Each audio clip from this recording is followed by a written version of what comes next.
तो guys finally secret invasion का final episode release हो चुका है और इस सीरीज का सीजन 1 कंप्लीट हो चुका है। और इस सीरीज के अगर ओवरऑल स्टोरी की बात की जाए तो ये सीरीज बेस्ड है निक फ्यूरी के स्क्रल्स के इन्वेजन को रोकने पर। तो गाइस आज हम इस पूरे सीरीज का रिव्यू करने वाले हैं।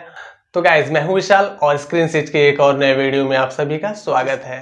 तो गाइस स्टोरी शुरू होती है कि कुछ बुरे स्क्रल जिनका कि लीडर ग्रेविक होता है वे रसिया और अमेरिका में जंग करवाकर तीसरे वर्ल्ड वार की शुरुआत करना चाहते हैं। क्योंकि गाइस हम जानते हैं कि अमेरिका और रसिया कितने एक दूसरे के एंटी देश हैं और इसी का फायदा स्क्रल्स भी उठाना चाहते हैं। और गाइस उनका शैतानी प्लान ये है कि जब कंट्रीज आपस में जंग के कगार पे जब सारी कंट्रीज आपस में जंग के कगार पर होंगे तब वे पृथ्वी पर आक्रमण करके पृथ्वी पर हमारे कब्जा कर लेंगे। और इस सीरीज के मेन प्रोटैगनिस्ट होने वाले हैं हमारे निक फ्यूरी। क्योंकि गाइस हम जानते हैं कि स्क्रल्स के साथ सबसे पहले दोस्ती किसने की? Nick Fury. स्क्रल्स को पृथ्वी पर सबसे पहले किसने बसाया? Nick Fury. स्क्रल्स को किसने घर देने का वादा किया? Nick fury.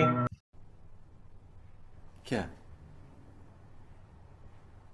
बात कर रहे हैं? तो जब निक फ्यूरी स्क्रल्स के इन दिए गए वादों को पूरा नहीं कर पाते हैं तो उनमें से कुछ स्क्रल्स बागी हो जाते हैं। तो जब स्क्रल्स ने इतना रायता फैला ही दिया है तो उसको समेटने का काम कौन करेगा?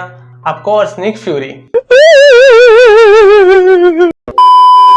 क्योंकि इस पूरे सीरीज में हमें पता चलता है कि जो स्क्रल्स बागी हुए हैं उसका मेन रीजन निक फ्यूरी ही है। तो इसीलिए हमारे निक फ्यूरी चल देते हैं अकेले बिना किसी एवेंजर्स की मदद के स्क्रल्स के इन्वेजन को रोकने।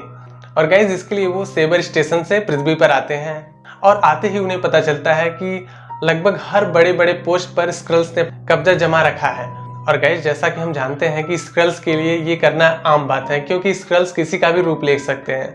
तो बड़े बड़े पोस्ट पे जो ऑफिसर्स हैं उनका रूप लेना तो उनके लिए आम बात है। और भाई इन सबसे निपटना तो बिल्कुल आसान नहीं होने वाला है क्योंकि हर कोई बंदा स्क्रल्स हो सकता है, चाहे वो कोई भी हो। और शायद मैं भी स्क्रल्स हो सकता हूँ। तो गाइस निक फ्यूरी किस प्रकार से स्क्रल्स के इन्वेजन को रोकते हैं ये जानने के लिए आपको तो देखनी होगी इस सीरीज को। और गाइस अगर आप ये सोच रहे हो कि इस सीरीज में आपको भर भर के एक्शन देखने को मिलने वाला है तो भूल ही जाओ, क्योंकि ये सीरीज एक स्पाई थ्रिलर सीरीज है जो कि निक फ्यूरी और मार्वल स्टाइल में बनाई गई है। तो गाइस अगर आप एक light tone spy thriller science fiction super hero series देखना चाहते हैं तो ये सीरीज आप देख सकते हैं जिसमें कि मार्वल का भी मसाला डाला गया है। तो आप इस सीरीज को एंजॉय कर सकते हैं। और गाइस अब हम बात करने वाले हैं कि ये सीरीज क्यों मार्वल फैंस को उतना ज़्यादा पसंद नहीं आई। तो उसका सबसे बड़ा रीज़न है इस सीरीज को पूरे 6 एपिसोड में डिवाइड किया गया था। शुरुआत के तो जो 3 एपिसोड हैं वो 50-50 मिनट के आसपास के हैं और बाकी के जो 3 एपिसोड लास्ट वाले हैं वो 30-35 मिनट के आसपास के हैं, जिसमें कि 2 मिनट उसका इंट्रो ही हो जाता है। शुरुआत में तो ये सीरीज ठीक ठाक चल रही थी जिसको कि देखने के बाद काफ़ी ज़्यादा दिमाग में सवाल थे। आखिर जो हमारा रोडी है उसको कब से स्क्रल्स ने किडनैप किया था और जो हमारे निक फ्यूरी हैं उन्होंने लास्ट में इतने स्ट्रॉन्ग सुपर स्क्रल्स को पृथ्वी पर ही क्यों छोड़ दिया? आखिरकार स्क्रल्स की वजह से ही इतना बड़ा रायता फैला था। इतने पावरफुल स्क्रल्स को आप फिर से पृथ्वी पर ही छोड़ देते हो तो इसमें कुछ यार सेंस नहीं बनता।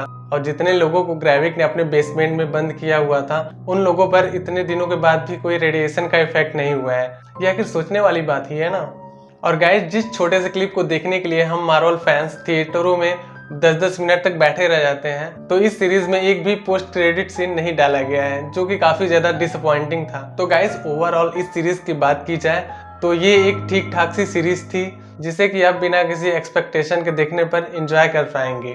तो गाइस मेरी तरफ से इस सीरीज को 3 आउट ऑफ 5 स्टार्स। तो गाइस अगर आपको मेरी ये रिव्यू पसंद आई हो तो मेरे इस वीडियो को लाइक करिए और इस चैनल को सब्सक्राइब करिए। तो मिलते हैं अगली वीडियो में, तब तक के लिए बाय बाय।